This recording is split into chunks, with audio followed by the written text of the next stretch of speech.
China, the military giant that wants the world to see it as untouchable, is suddenly looked terrified of India. And all it took was one map. Just 27 place names on an Indian government document. And Beijing reacted as if India had declared war. So why did a simple map rattle China so badly? Let's get into it. On 7th August, the Ministry of Home Affairs, through the Survey of India, formally and officially identified 27 locations across Arunachal Pradesh on India's national maps. They included mountain passes, a high-altitude lake, villages, war memorials, military logistics points, and other strategically important locations. In simple terms, India is making a clear statement that these places are Indian, and India intends to show them that way. The government stated that the purpose was to ensure accurate identification of these locations and to improve public awareness of them, and all of it was done very quietly. That is what makes this interesting. India simply updated a map, and the entire Chinese establishment erupted. Let's be very clear about something before we go further. This is not India drawing a new border. This is not India claiming new territory. Arunachal Pradesh has always been Indian territory. No debate about it. What changed is that certain locations inside Arunachal Pradesh, many of them along the line of actual control, now have officially standardized, documented Indian names on India's own government maps. So the message was not, we are taking something new. It was India saying, this is already ours, and now the official record reflects it more clearly. So what exactly is on this list of 27 names? Every single location tells a story, and together they tell India's story on the eastern frontier. There is Longju, sitting close to the line of actual control, a name tied to tension between India and China going back to 1959, even before the war. Near it sits Maya village, now formally recorded. There are high-altitude mountain passes, Zola, Rizala, Pukurla, and Thagla. Thagla is not just any pass. Thagla is where the opening exchanges of the 1962 India-China War actually took place. By naming it formally, India is not rewriting history. India is simply refusing to let anyone else rewrite it either. Then there is Sambho Sarovar, a high-altitude lake, now marked and recorded. There is Jairampur in Changlong district, a critical logistics and movement hub that helps move personnel, fuel, and supplies to the armed forces stationed near the border. There is Jaswant Garh on the road to Tawang, carrying the memory of Rifleman Jaswant Singh Rawat, a soldier whose courage during the 1962 war has become part of Indian military folklore. There is the Sherry Thapa Memorial, honoring Trilok Singh Thapa, another soldier from that same war. And there are more. The list is not just geography, it is history, it is military sacrifice, it is logistics, it is administration. India documented its own memory, its own soldiers, its own strategic reality, all in one stroke. Now here's a question for you, and I genuinely want your answer in the comments. Did you know the name Jaswant Singh Rawat before this story broke? Because even if this move changes nothing on the ground, it still does something important. It brings the names of Indian soldiers and war heroes back into public memory. These are people connected to battles, sacrifice, and service in some of the country's toughest border regions. If the names of people who defended those places become part of India's official map, then their stories stay alive forever. Now let's talk about why China is furious, because this is where the story gets ironic. China has been playing exactly this game, except far more aggressively, for nearly a decade. Starting in 2017, China's Ministry of Civil Affairs began issuing standardized Chinese names for locations inside Arunachal Pradesh, which China refers to as Zhangnan, meaning South Tibet. China has assigned Chinese names to somewhere around 90 locations inside Indian territory, locations it has never controlled, never administered, and has no legal claim to. The first batch covered 6 places. China called it routine administrative standardization. Then it happened again. In 2021, another batch, this time 15 names. In 2023, 11 more. In April 2024, a much larger batch of 30 locations. And in May 2025, yet another batch covering 27 more places. Across 5 separate rounds since 2017, India every single time rejected these renaming exercises outright. The Ministry of External Affairs has repeatedly and consistently said the same thing in different words across different years. Arunachal Pradesh was, is, and will always remain an integral and inalienable part of India. Giving fictional names to Indian places does not change that reality. For 8 years, China renamed Indian territory unilaterally, without any legal basis. Then, on August 7, 2026, India does something far more modest by comparison, simply and formally documenting 27 existing places using their actual Indian names, names that were already in use by the people who live there. And suddenly Beijing is talking about damaged relations and provocative unilateralism. Do you see the double standard here? China can rename Indian villages and call it sovereign administrative practice. But the moment India documents its own territory using names Indian citizens already use, it becomes an act that threatens peace. This is the textbook definition of a hypocrite complaining about the rules the moment someone stops absorbing the bullshit. Let's look at exactly how China responded, because the reaction itself tells you how rattled Beijing actually is. Global Times, China's state-run mouthpiece, which does not publish anything without approval from higher up, ran a piece quoting Chinese scholars tearing into India's move. One academic, Tsinghua University, argued that India's naming exercise could damage the improving political relationship between the two countries. Another scholar from Shanghai International Studies University went further, calling India's move self-deception, insisting that unilateral naming cannot change what he called the historical and legal facts on the ground. Meanwhile, several former senior Indian diplomats did not hold back either. Voices who have served as top officials in India's Ministry of External Affairs publicly asked a simple, blunt question. What exactly is hypocritical about a country naming places inside its own territory, when the country making the complaint has done precisely that 5 separate times to someone else's territory? India has never accepted this so-called territorial expansion through renaming, and India will not pretend that Beijing's cartographic games have any legal weight whatsoever. Timing in geopolitics is never accidental. India is scheduled to host the 18th BRICS Summit in New Delhi from September 12th to September 13th, 2026, under the theme of building resilience, innovation, cooperation, and sustainability. This is India's turn to chair the grouping, and it is a significant moment on the global stage. BRICS today includes not just Brazil, Russia, India, China, and South Africa, but also newer members like Egypt, Ethiopia, Iran, the United Arab Emirates, Saudi Arabia, and Indonesia. The expectation is that both Russian President Vladimir Putin and Chinese President Xi Jinping may attend this summit in New Delhi, alongside Prime Minister Narendra Modi. India updated its Arunachal Pradesh map roughly 1 month before the summit, 1 month before Xi Jinping potentially sets foot in New Delhi. Now, is that a coincidence? I don't think it is, and here is why. If Xi Jinping skips the summit or downgrades his participation over a map update, it signals to the entire world that China is willing to let border sensitivities dictate its participation in a major multilateral platform that China itself has invested years in building. That is not a good look for a country that wants to be seen as a stable global power.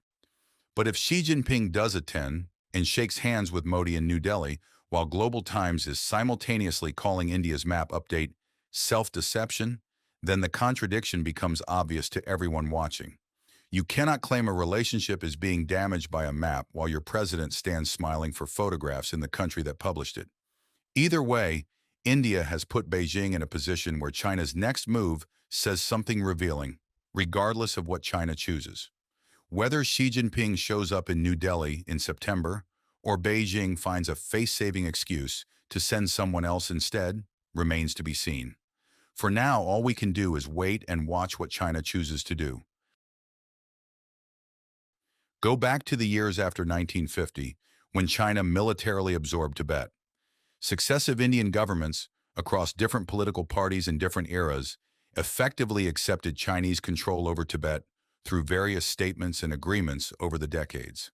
This happened under Jawaharlal Nehru's leadership. It happened again, in different form, under Atal Bihari Vajpayee's government. This is not a left versus right story or a Congress versus BJP thing. Leaders across the political spectrum, at different points, made the same broad judgment call regarding Tibet.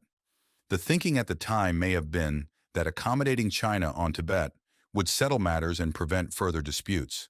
People can debate whether that judgment was right for its era. But here is the outcome that actually followed. China's ambition did not shrink after Tibet. It grew. Having secured Tibet with minimal resistance, China began pushing further, treating the eastern Himalayan frontier, Arunachal Pradesh, as the next unsettled question, despite India having governed and administered it for generations. Former Indian diplomats have pointed out something important here.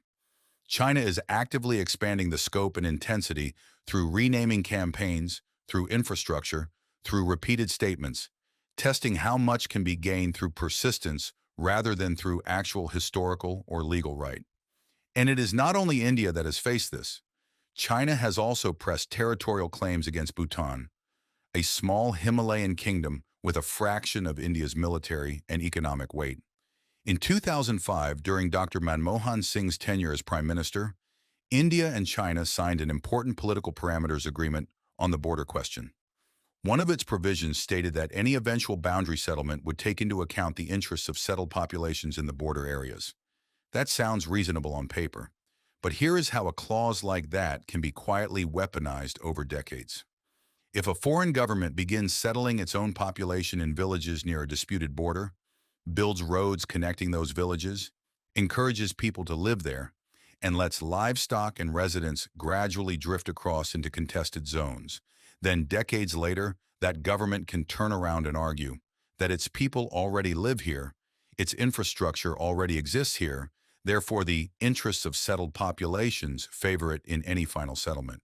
This is exactly the slow-motion tactics strategic analysts have accused China of pursuing along stretches of the border. Building new villages, extending roads, and gradually expanding a demographic and infrastructural footprint in contested pockets, brick by brick, over years, so that any future negotiation starts from a position China has already tilted in its own favor. India's response to this has been twofold, and the August 7th map update is only one half of it. The first half is exactly what we have been discussing, formally documenting Indian names for Indian locations, closing the door on China's ability to claim these places lack official identity. The second half is the Vibrant Village Program, a government initiative specifically designed to strengthen border villages in Arunachal Pradesh and elsewhere along the line of actual control, improving roads, electricity, connectivity, and living conditions so that Indian citizens have every reason to stay, grow, and thrive in these frontier villages, rather than migrate away and leave the area sparsely populated. Put those two things together and you get the real strategy. Populate the border with confident, well-supported Indian citizens. Document every location with its rightful Indian name. Leave China with absolutely no demographic or cartographic argument to exploit.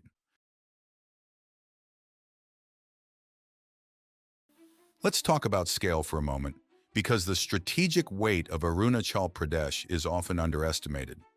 The India-China boundary running through Arunachal Pradesh stretches roughly 1,126 kilometers, spanning 12 districts of the state. That is an enormous frontier to secure, monitor, and develop, longer than the distance between Delhi and Mumbai.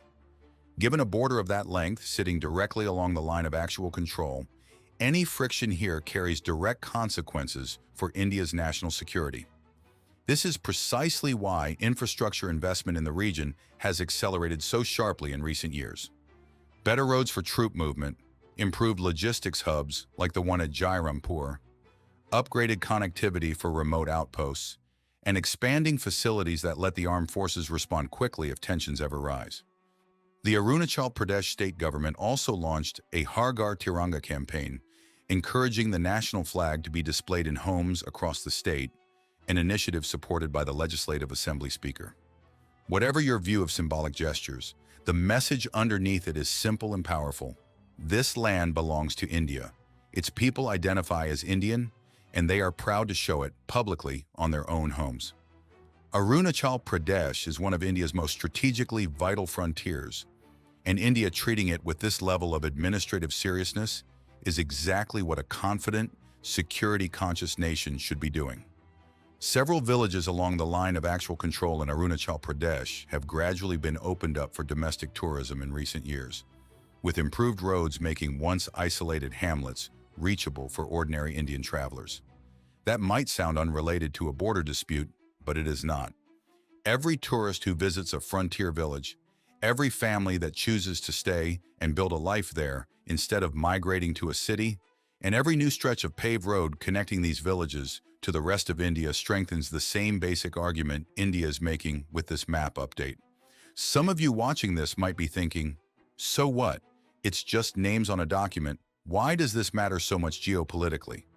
Every atlas, every textbook, every international reference eventually draws from these official records and maps.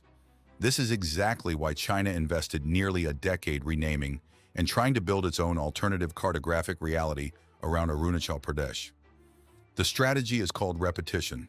Say something enough times, publish it on enough maps and government documents, attach enough coordinates and official language to it, and eventually a disputed claim starts to look, on paper at least, like an established fact. It is about narrative and about who the rest of the world eventually starts believing. Here's something that might surprise you. Even as this map dispute plays out, India and China have actually been working to repair aspects of their relationship over the past year. The Nathu-La border trade route reopened after being shut for roughly 6 years. The Kailash Mansarovar Yatra, the pilgrimage route through Chinese-administered territory that Indian devotees undertake, resumed operations after being suspended. Diplomatic engagement between the two countries has visibly increased, including a 36th round of the Working Mechanism for Consultation and Coordination on Border Affairs, where both sides discuss preventing miscalculation along the line of actual control. Chinese officials have publicly spoken about consolidating what they call positive momentum in the relationship. So on the surface, there is a genuine thing happening. Trade is resuming. Pilgrims are moving again. Diplomats are talking more frequently. But underneath that surface, the fundamental disagreement over the border has not gone anywhere. There continue to be occasional local concerns raised about activity near the boundary. For instance, some residents' welfare groups in Arunachal Pradesh have alleged Chinese infrastructure development in sensitive nearby areas. What this tells you is something quite mature about how India is approaching this relationship. India is willing to trade with China. India is willing to reopen pilgrimage routes and hold diplomatic talks. But India is not willing to let any of that warmth translate into silence on sovereignty. You can shake hands with someone across the table while still making sure your own paperwork is airtight. So where does this actually go from here? Watch 3 things closely over the coming weeks. First, watch how Global Times and China's Ministry of Foreign Affairs continue framing this story in Chinese state media. Do they escalate the rhetoric or quietly let it fade, which is often what happens when Beijing realizes a topic is not landing the way it hoped? Second, watch whether Xi Jinping's attendance at the BRICS Summit in New Delhi on September 12th and 13th gets confirmed, downgraded, or canceled entirely. That single decision will tell you a great deal about how seriously China is weighing this map, update against its own broader diplomatic priorities. Third, watch whether India follows up with any further administrative steps, additional infrastructure announcements, further village development under the Vibrant Village program, or additional documentation efforts along the frontier. For decades, the pattern in India-China relations followed a familiar pattern. China would act and India would respond with statements, protests, and diplomatic notes, while the facts on the ground quietly shifted in China's favor over time. That pattern shaped how the rest of the world perceived this relationship. China as the assertive, expansionist actor, and India as the reactive party trying to hold the line. What makes August 7th, 2026 different is that India made its own calculated, well-timed, thoroughly documented move. This is what a confident power actually looks like in practice. It simply needs to be more prepared, more organized, and more patient than the country trying to outsmart it. India is not looking for a fight with China. Nothing about this episode suggests India wants conflict. None of these individually will resolve the India-China border question. This is a decades-old dispute, and it is not getting solved by a single news cycle. But each one of these small, calculated, well-timed moves adds up over years into a stronger, more defensible Indian position. If this video gave you new information, please do 3 things right now before you scroll away. Hit the like button, because it genuinely helps this channel reach more people who care about these stories. Subscribe and turn on notifications, because there is going to be a lot more happening between now and the BRICS Summit in September, and you do not want to miss any of it. And share this video with others, because more people need to understand exactly how these quiet, unglamorous administrative decisions shape the country's strategic future. Until then, stay informed, stay proud, and I will see you in the next one.